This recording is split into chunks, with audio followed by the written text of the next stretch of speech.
Donderdag 6 juli ontvingen leerlingen van het Reiland College VMBO Basis en Kader hun welverdiende diploma. Iedereen was zeer tevreden over de behaalde resultaten.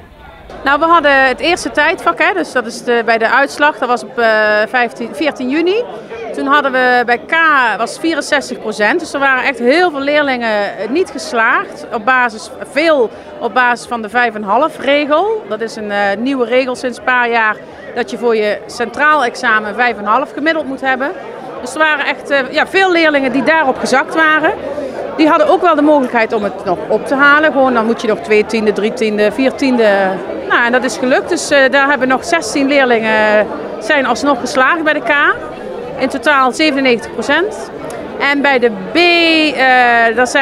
uiteindelijk is daar 1 leerling helaas gezakt. Dus dat is wel echt heel sneu natuurlijk. Maar ja, heel veel leerlingen ook geslaagd, 98%. Het officiële gedeelte omvatte 2 rondes en startte na een welkomstwoord van teamleider Brechtje Jeuken met een toespraak van directeur Karen Schalkwijk, waarin zij het behalen van het diploma een bijzonder moment en een mijlpaal noemde. Een stap naar een volgende fase in het leven met meer onafhankelijkheid. Zij bedankte de begeleiders, ouders, docenten en alle medewerkers van het Reiland voor het ondersteunen, uitdagen en ook het adviseren van de leerlingen. Daarna werd er gestart met het uitreiken van de diploma's die met veel plezier werden ondertekend en waarvoor door alle aanwezigen hartelijk werd geklapt. De leerlingen zijn blij dat ze de opleiding afgerond hebben. Fijn, ik ben er eindelijk vanaf, dus nu naar mijn mbo. Ja. Goed, fijn. Ja, ik ben blij.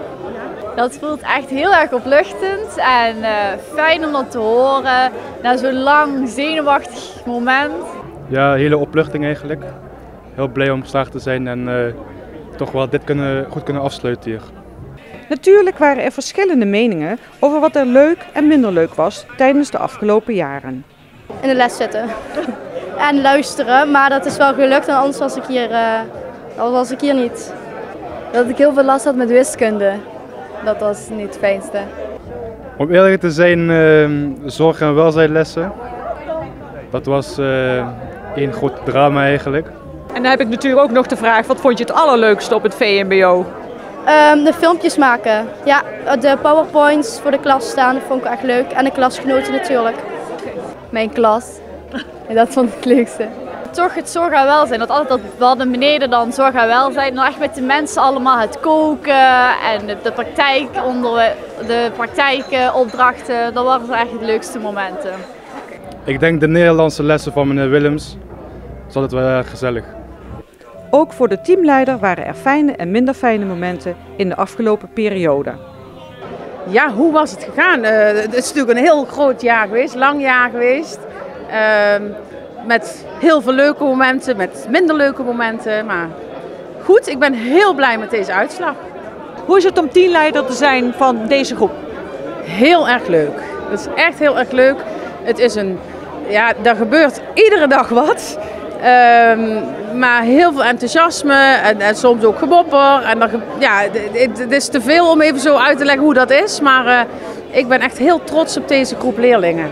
Nu is het vakantie en gaat ieder zijn of haar eigen ding doen.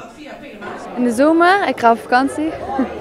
Ja, hobby's, voetballen, dansen. Ja, werken vrijdag, zaterdag, zondag.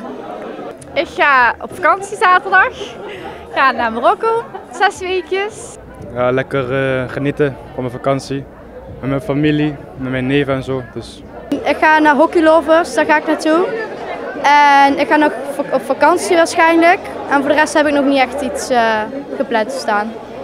En dan is er de toekomst, die voor iedereen anders zal zijn. Dat velen nog niet klaar zijn met leren en zin hebben in meer, dat blijkt. Ik ga naar ROC Nijmegen, ga ik Leisure en Hospitality doen. En dan ga ik alles met reizen doen. Dus dat ben ik wel benieuwd naar hoe dat is. Ik ga het CIOS in Sittard doen, de sportopleiding. En dat wil ik eigenlijk voedingsdeskundige bij doen.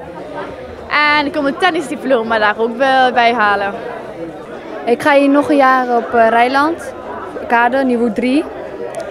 En dan, als ik die haal, dan ga ik dan richting de politie. Ik ga nu naar Nijmegen toe, sport en recreatie. Als ik die heb behaald, ga ik naar het sport- en bewegenopleiding. En daarna ga ik voedingsdeskundige oefenen.